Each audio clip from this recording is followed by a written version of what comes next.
Hi hello నమస్తే welcome back to our YouTube channel explore with Shilpa. ఈరోజు మన వీడియోలో ఒక రివ్యూ అయితే చేద్దాము. వీడియో చూసి నచ్చితే లైక్ చేసి సబ్స్క్రైబ్ చేసుకోండి. ఇదైతే ఏం ప్రమోషన్ అయితే ఇవ్వలేదండి, నేను క్లారిటీ మాత్రమే ఇస్తే ఎక్కడ ప్రమోషన్స్ ఇవ్వను. నచ్చితే యూస్ చేసుకోండి అంతవరకే.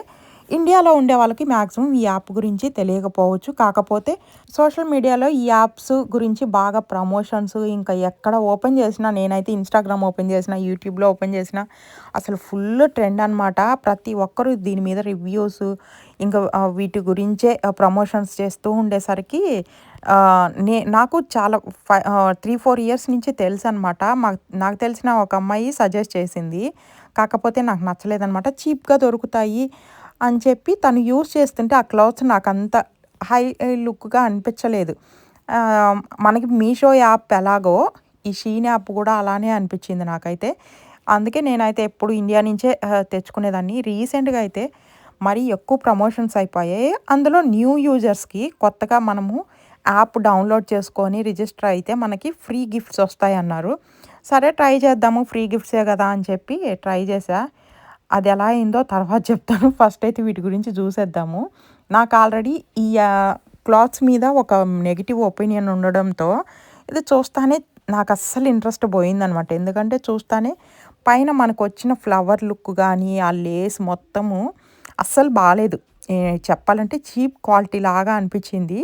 కాకపోతే స్టిచ్చింగ్ గానీ, ఈ ఫ్లేర్ కానీ మొత్తం క్లాత్ గానీ చాలా సాఫ్ట్‌గా మొత్తం లేయర్స్ గూడా క్లాతు చాలా లేయర్స్ యేసున్నారండి. అంతా బావుంది. ఈ లేసే అస్సలు నచ్చలేదనమాట. వేసుకొని ఫోటోస్‌కైతే బావుంది. జస్ట్ లేస్ ఊరికే స్టిచ్ చేశారు అంతే. రిమైనింగ్ నెట్ క్లాత్ గానీ మొత్తం సూపర్ అంటే సూపర్ అని చెప్పొచ్చు. ఆహ్, నేను నాకెందుకో తేడా కొట్టింది. కొరియర్ ఓపెన్ చేయగానే సరే మళ్ళీ చూద్దాంలే, ఫస్ట్ వీడియో ఇంకా స్టార్ట్ చేశాం గదా! మళ్ళీ చూద్దాం. అసలు నేనేం చూసుకోలేదు. వాళ్ళు ఇచ్చిపోతే ప్యాకెట్ గమ్ముగా తీసుకొచ్చేసి ఇంకా ఆ రోజే పండగనమాట. హడావిడిగా తీసేసిన ఇంక తొందరగొచ్చింది అని చెప్పి.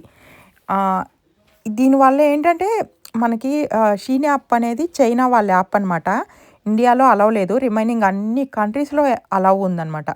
కానీ ఇండియాలో ప్రెజెంట్ అయితే అలౌడ్ ఉంది సిటీస్‌లో అని చెప్పి చూపిస్తుంది గూగుల్ సెర్చ్ చేస్తే. కానీ ఒకసారి చెక్ చేసి చెప్పండి.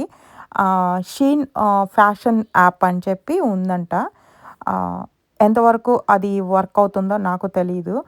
యాక్చువల్‌గా ఇది అలౌ చేయకుండా ఉంటేనే బెటరు. ఎందుకంటే ఎంతైనా కూడా చైనాకి బెనిఫిట్ కదా! మనకే మ్యానుఫ్యాక్చరింగ్ యూనిట్స్ ఎక్కడ పడితే అక్కడ ప్రొడక్షన్ ఫుల్ ఉంది. మన ఇండియా కూడా ఇట్లాంటి యాప్ డెవలప్ చేసి కంట్రీస్‌కి సెండ్ చేస్తే చాలా బెటర్ అని నా ఫీలింగ్ అయితే. చైనా వాళ్ళు చూడండి అసలు గ్లోబల్ వైజ్ ఇలాంటి యాప్స్ చాలా ప్రమోట్ చేసి ఫ్రీ గిఫ్ట్‌లు అని చెప్పి అసలు ఎంత ట్రెండ్ చేస్తున్నారంటే ప్రతి ఒక్కరు అడిక్ట్ అయిపోతున్నారు ఈ యాప్స్. ఇప్పుడైతే అమెజాన్ ఇక్కడ ఎక్కువ అమెజాన్ యూజ్ చేస్తారనమాట. అలాంటిది ఇప్పుడు ఈ యాప్స్ ఎక్కువ యూజ్ చేస్తున్నారు. చైనా నుంచి డైరెక్ట్ మనకి వచ్చేస్తాయి. కాకపోతే డెలివరీ టైము 15-20 డేస్ పడుతుంది. ఇంకా 40 పౌండ్స్ అబోవ్ చేస్తే ఫ్రీ షిప్పింగ్ ఉంది. ఒక్కోసారి వోచర్స్ ఇస్తున్నారు మనకి ఫ్రీ షిప్పింగ్ కోసము. ఇంకా కొంచెం అమౌంట్ కూడా ఎక్స్‌ట్రా రీఫండ్ ఇవ్వడము. ఇంకా 25 పౌండ్స్ పైన చేస్తే మనకి కొంచెం అమౌంట్ ఆఫ్ ఇవ్వడము. అట్లా చాలా చాలా పెట్టి అసల అట్రాక్ట్ చేస్తుందనమాట యాప్ అయితే.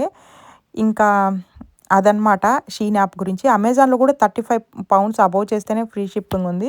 సో, డోర్ డెలివరీ అనమాట. అమెజాన్‌కి దీనికి ఏంటి తేడా అంటే డెలివరీ టైము ఒక్కటే ఉంది. ఇంకా రిమైనింగ్ అంతా సూపర్ అనమాట. ఇవన్నీ లాస్ట్‌కి మొత్తం అయిపోయిన తర్వాత అప్పుడు నాకింకా ఫుల్ క్లారిటీ వచ్చింది. ఇదైతే మన కొరియర్ గాదు అని చెప్పి అప్పటికి రియలైజ్ అయ్యాను. అప్పుడు ఇంకా అడ్రస్ చెక్ చేశాననమాట. అడ్రస్ చెక్ చేస్తే మా ఇంటి అడ్రస్సే ఉంది. కానీ నేమ్ వచ్చి మా హస్బెండ్ నేమ్ ఉంది. ఎప్పుడు కూడా కొరియర్స్‌లో నా నేమ్ ఇచ్చుకుంటా నేను. సో, కొంచెం తేడా కొట్టిందనమాట. తర్వాత ఇంకేమున్నాయని చెప్పి చూస్తే కొన్ని బర్త్‌డే రిలేటెడ్ ఉన్నాయి. మా పాప బర్త్‌డేకి రిలేటెడ్. ఇంకా కొరియర్ అయితే మాకే వచ్చిందని అర్థమైంది. కానీ నేను చేసినయి కాదు అనుకోని ఫస్ట్ అనుకున్న. తర్వాత మా తమ్ముడు చేసుంటాడు పిల్లల కోసం అని చెప్పి అప్పుడు రియలైజ్ అయ్యి ఇంకా వీడియో కంటిన్యూ చేసేసి తర్వాత వెంటనే కాల్ చేసి పిల్లల ఏజ్ కూడా తెలీదా అని చెప్పి ఇంకా అరిచాననమాట. అంటే నన్ను అడగలేదు. మొత్తము పిల్లల ఏజ్ ఏం అడగకుండా మొత్తము తక్కువ ఏజ్ చేసేసాడనమాట. సో, ఇలా అయితే నా ఫస్ట్ ఎక్సైట్‌మెంట్ అయితే ఇక్కడికి ఆగిపోయింది. సో, నా ఐటెమ్స్ నేను బుక్ చేసిన ఐటెమ్స్ వచ్చిన తర్వాత నేను క్లియర్‌గా దీంట్లో మనకి ఎంత బెనిఫిట్ అసలు తీసుకోవచ్చా లేదా అని నేనైతే క్లియర్‌గా ఎక్స్‌ప్లెయిన్ చేస్తాను. ఇంతే వీడియో. Thank you for watching. See you in next video. Bye.